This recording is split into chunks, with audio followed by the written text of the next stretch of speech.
Well, how do we make this guy a Class A alcoholic? Let's add some tragedy. Perfect. What do we think?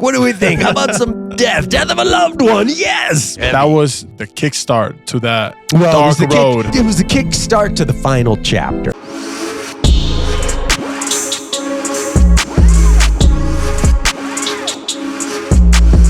I know. We look good. We didn't even got to say it, man. We look good all the time, you know? I'm working on it for a while now. He's a musician, TV host, business consultant, and a badass dude.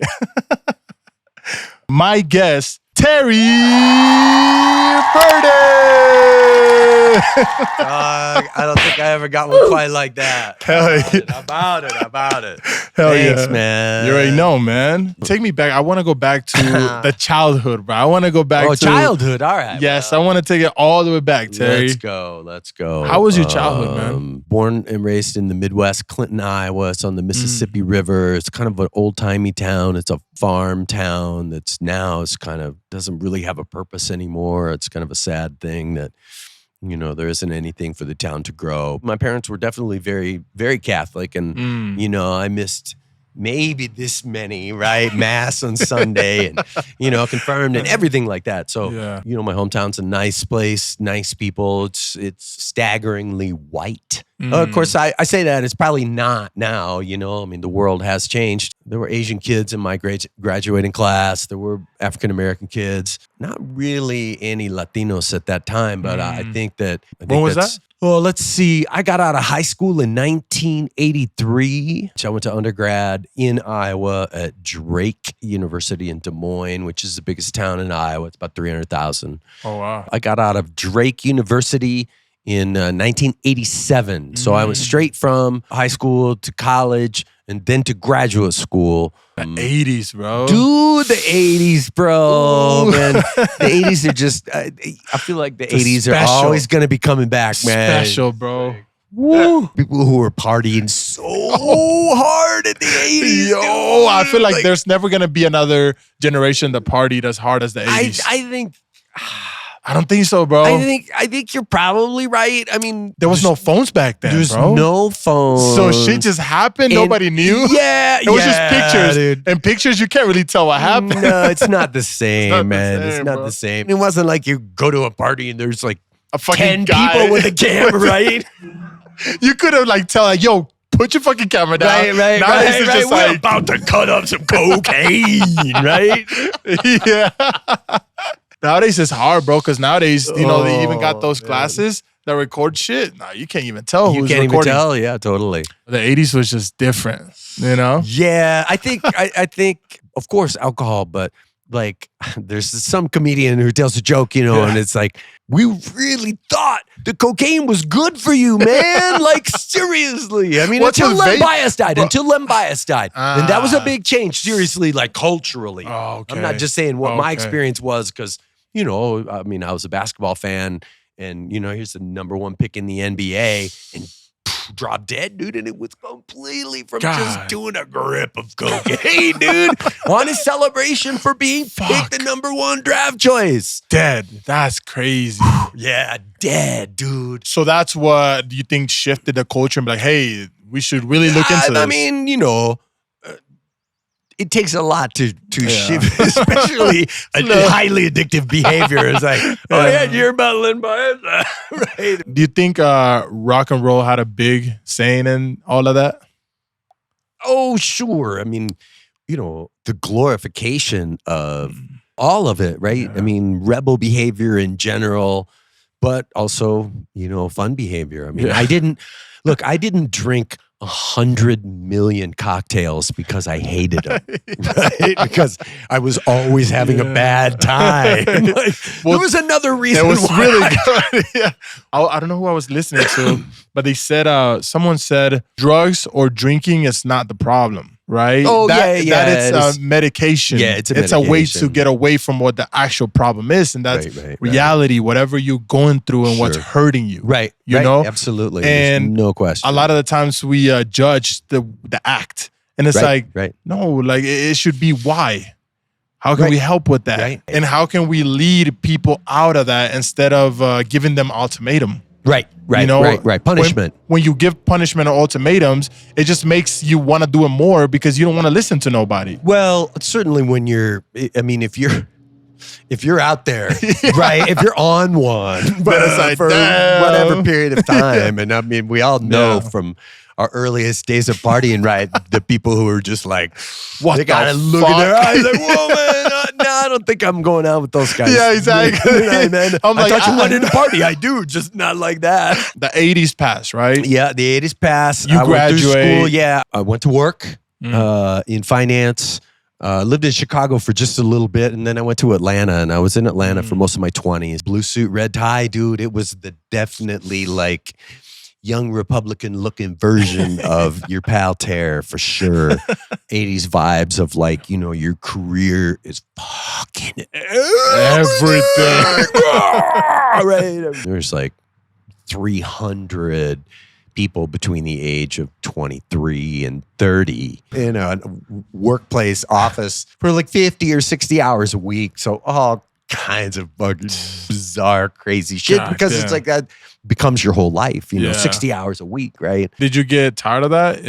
Oh, yeah, definitely. I found a better way to make a buck. I left Atlanta.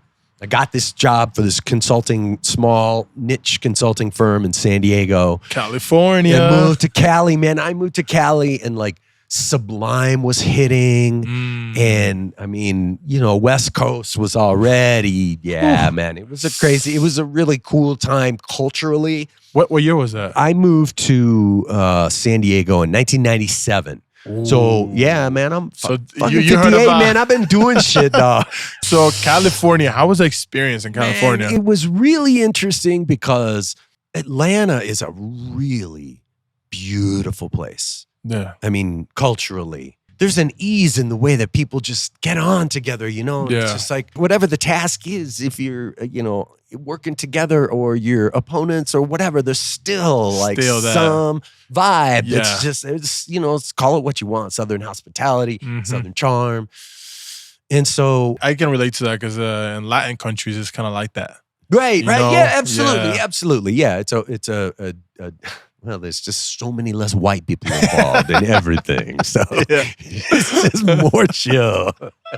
No, actually, we don't have any anxiety available. We didn't import it for tonight's episode. Man.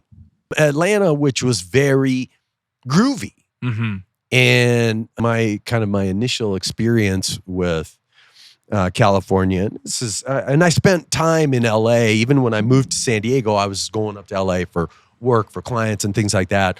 And so a lot of my impressions of that time and of Southern California, which is a really big place, and there's a lot of different shit going on, but it just wasn't as groovy, you know. Yeah. There's an energy, and part of it is entertainment. I mean, it's you know, it's true. There's a it's lot Hollywood. of shit. There's a lot happening in LA. It's a very, very big, very complex place, but it is the world fucking capital of entertainment. And what happens, you know, I mean, we're still in transition out of the age of TV, but it's like even in social media, like all these creators, what do? They all go get a house, fucking 50 of them together. And they all make videos every day. Right. It's the same thing as Hollywood. It's the same thing. Shit. They are, the content creators are the studios. The internet was definitely existing. Yeah. You know, it's just, you just can't. It wasn't easy. It wasn't so easy to get your hands. Yeah, it's just, right. It's like, I think back to that and what, you know, I mean, what we're doing right here. I mean, with,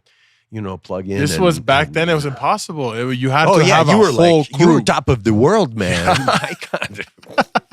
Man, you just need a time machine, dude. Dude. The biggest pop, Joe Rogan is like, man, I want to be like Maikon.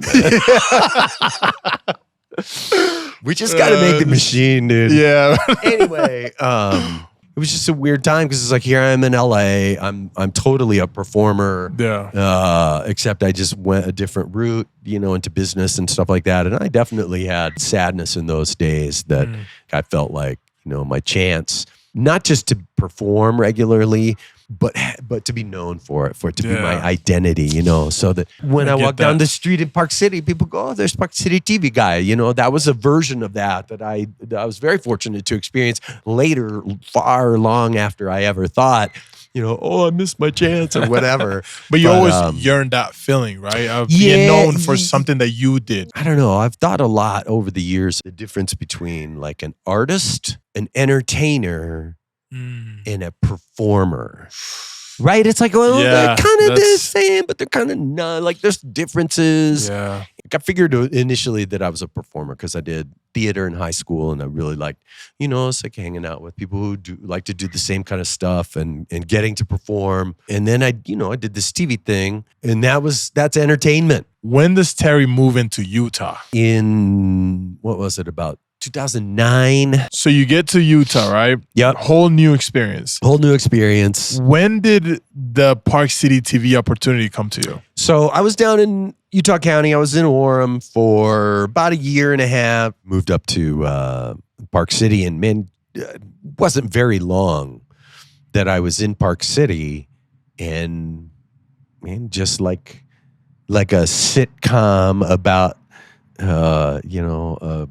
millennial era, not that I'm a millennial, but in the millennial era, like I was sitting on the couch with my laptop in my lap watching sports on Sunday afternoon, and here comes a link to a Craigslist ad for a host for Park City Television. Wow. And as I read the thing and was like, yeah, dog.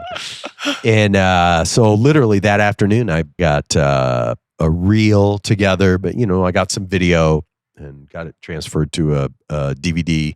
And then I wrote a really detailed response to the ad. And I knew who the host was of the show that they were going to, not replacing, but he was leaving. Ori Hoffer was his name. And then I knew of Stanton Jones, who at the time owned the TV station. So I went to Walmart, dog. I bought the biggest manila envelopes they had at Walmart, right? Like, seriously, this big. Now I'm going to put like a 5-page, 8.5 by 11 memo and a DVD in this thing. But man, I have good handwriting. Yeah. So man, I got this huge. And so I got like a big, like a graph artist would use, big bevel Sharpie, like the biggest Sharpie, and it did like a very cool, handwriting. Ori Hoffer, right? Put that one aside. Stanton Jones, and I wrote it big and dramatic. And I showed up there on Monday morning, and I had come to learn later that the tradition was Monday morning staff meeting. 9 a.m., right after the morning show, everybody gets together, staff meeting, talk about what's going on in the week, whatever. Well, I walked in, right? It's like the whole place is gathering. Duh. And I got these 2 comically oversized envelopes. And I walk in, and here comes out of the studio is Ori Hoffer, the host guy. Yeah. And I said, oh, wow, Ori, hello, my name is Terry Burden, and I just... give him these hilariously inappropriate envelopes, but they have your name really big on it, right? And so I'm going through this guy, right? And I'm turning the envelope around, so he's like, right, like your name in lights. And the first thing that Ori Hoffer ever said to me was, "Hey, nice shirt." I had a nice shirt on, and I remember it was a cool shirt. I said, "Hey, thanks a lot. I just, I really would love to have a chance to do this thing. It sounds super cool." And I knew that he was the exiting host. I think he went to DC. I think Ori's back in Michigan now. He's originally a Ann Arbor, Michigan guy. Lovely guy. And, in a short time taught me a lot, and mostly was just really, really nice to me. And the next day or so, as I recall, I think Stanton Jones, who owned Park City Television for years, I think Stanton called me directly and just said, "Do you want to come in and talk about this job?" I was like, "Fuck yeah." Hell yeah. That's what I said to Stanton, my LDS friend. I said, fuck yeah, Stanton. During this time as a Park City TV host. Yes. Were you sober during that time? Was I sober? Yeah. I'd have to start with no, but can I elaborate? Yes, please. How was that? My situation with alcohol, I had a problem for a long time that I just was able to ignore desirous of ignoring. Yeah. But, alcoholism is a progressive disease. And I was helped along in 2016. My girlfriend at the time, Melissa Banks, passed away suddenly. And so I had, the first, very, very long period of my life was a cakewalk, dude. Yeah. Like, I was pretty good at school, and my parents, helped me out to go to school, and, I get your life set up and all that kind of thing. And, and I'm a very fortunate guy, but, things happen in life that you don't plan. Melissa died suddenly, and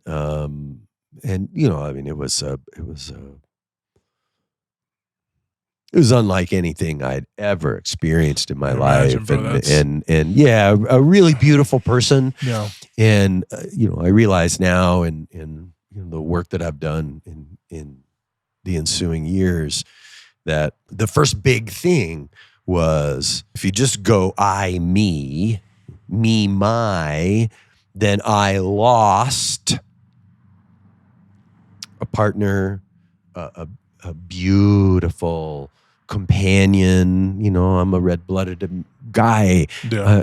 This gorgeous woman. She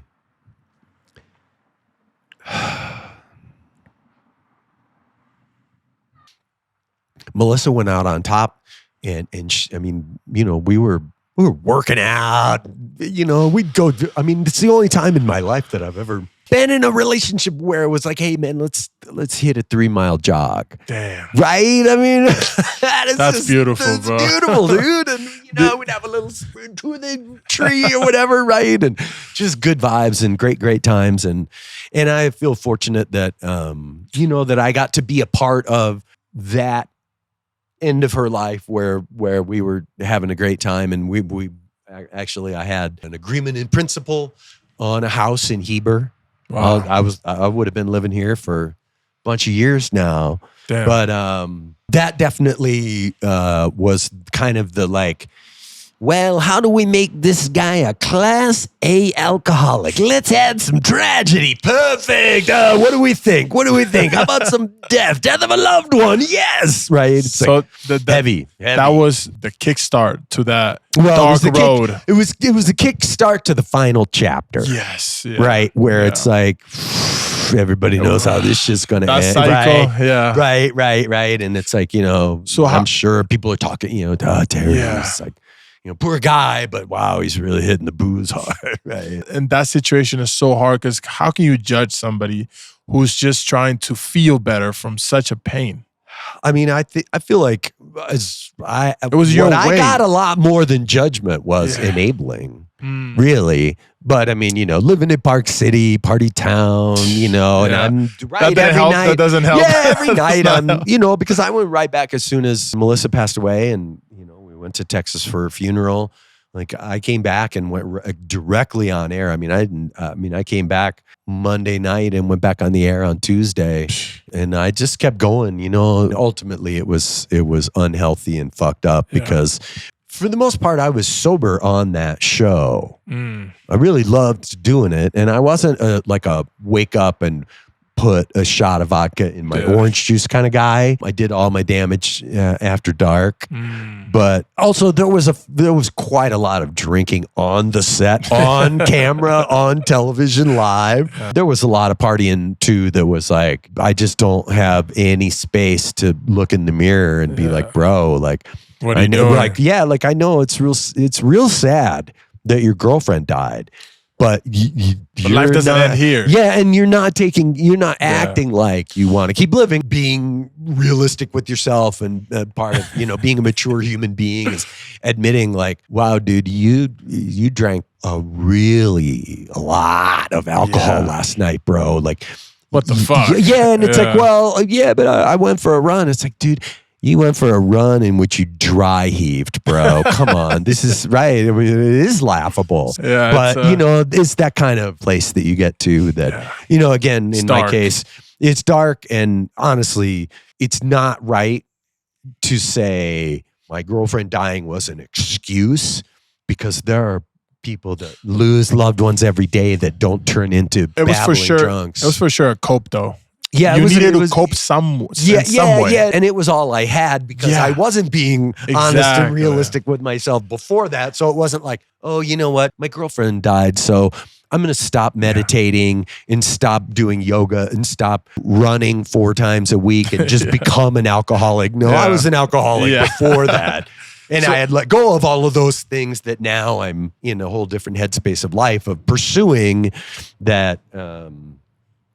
Right, none of that was going on, and so I got popped. I got stopped. I wrecked my car. So it wasn't that I got stopped. The cops came to where I was in my destroyed car. How'd you get out of that darkness? Well, I mean, on some level, I'm still climbing. Yeah, that's true. You know, part of it is that I spend a lot of time in the hole, and I think for me, one of the biggest surprises about just sort of this fuck up phase. And I'm saying that jokingly. I'm not. That's not what I say to myself. I have, and that's changing. Internal dialogue is really important. But I was so ashamed and embarrassed to get a DUI. So once you got the DUI, that's what changed everything. You really looked into yourself. Yeah, that was the start. I mean, it was pretty contemporaneous with Park City Television coming to an end. You know, looking in the mirror, going, "What are you about, bro? Can I deal with this? Yeah, right. Can I deal with reality without having that external help?" Yeah. And in my case, I mean, on some level, it made it easier because of the circumstances that I was like, I just can't do this anymore. And now really, it wasn't any more complicated than that. I was just like, fuck, dude, I just can't do that shit. I just can't do it. Once I said, no más. That's when. Es en todo. No más. Where's Terry now, mentally and in life? You know, every day is a project. Every day is crazy, intricate experiment. It's an adventure of how you make it from 1 minute to the next. I mean, and it's not always like that, and it's not like that for everybody, but it has been for me. I have a lot of thoughts about depression, what depression is, what I've been going through, what's been happening to me, what I've been doing to me. I'm happy for you, bro. You've had such a progress. Yeah, thanks, such man. A process. It's hard. It's hard. I mean, part of being out here in Heber is kind of healing a little bit. Kind of got out of circulation a little bit. Yeah, and I think a cornerstone for me for all the things that I hope for the future is just being physically healthy. And I'm really fortunate. I'm 58 years old and my knees are fine. My ankles are fine. Awesome. That's all awesome. That stuff. Yeah, right. Yeah. And I know so many people who the other. Terry, thank you, man. This has been amazing, but really, I've learned a lot from you. And I'm sure we're going to have a part 2 and I'm going to learn so much from you, bro. Yeah, man. Well, and also, as I'm sure you can imagine, doing what I've done in my life, like I want to crack a few questions and hear more from you. Ooh, because this process is about your guest. Yeah. But it's very much about you, and a big part of that is the energy that you put in, that you love this, and it's clear and right down to you got all your gear that we can do this just post up in the park in Heber. And yeah, man, it's an important thing, the way that energy carries around to people, It's a flow that needs to be flown. Yeah, and so I want to hear more from you, because you're making it, man, and that goal orientation and that drive and that desire, man, that's it right there. That's all you need. Plus, just keep going, right? Yeah. And you got that. So respect for your efforts, respect to your audience, to all your peoples out there. I'm sure all over the place, over the place. What do you got to tell the people? Where can they find you, bro? Terry Burden Rocks on Instagram. And I think that's what my handle is on Facebook. I mostly talk on Facebook these days. There's nothing much happening on YouTube. TikTok coming soon? Man, I'm still on the sidelines on TikTok. I think TikTok's great, and I just choose not to get into the whole owned by the Chinese and all of that. It's like it is what it is, and it's it could go away or whatever. In any case, Terry Burden rocks. TerryBurden.com is coming back pretty soon. I got a line on that, and I guess that's about it, man. I'm not like super organized. I don't have a link tree or nothing, bro. Like soon, I'm one link tree short of a load, but that's all right. I'll get there, and I appreciate you having me on, dude. This is super fun.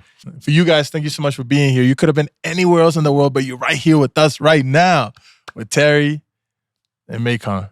From the bottom of my heart, people, I've said this a lot of times, Terry, and they still don't listen to me, man. I don't know what's going on with the world, but from the bottom of my heart, guys, stop cheating on your girl. You gotta stop cheating. I'm telling you, man. It never pays off. I mean, what is the payoff anyway? Really, it's just don't cheat on your girl. There's no meaning for it, you know. Don't cheat on your girl, man. Don't cheat, man. You know, it's a pandemic, bro. It's becoming it's bad, bro. I don't know. They don't listen, man. They don't listen. You got to get it out of your system. Then tell yourself that and serve up the consequences to your own ass, man. Yeah, because you're gonna get caught. It's ugly. You know, it's never cool. You'll never win. It's a game that it's unbeatable. Brothers, don't cheat on your girl tomorrow. Tomorrow. Take tomorrow off for cheating on your girl. Worldwide. I'm calling for it. Worldwide. It's a little late in the day. But yeah, it was an amazing episode. And love you guys. Have a great day. We'll see you all soon. Peace and love. Respect. Love you guys. Thank you. Peace out.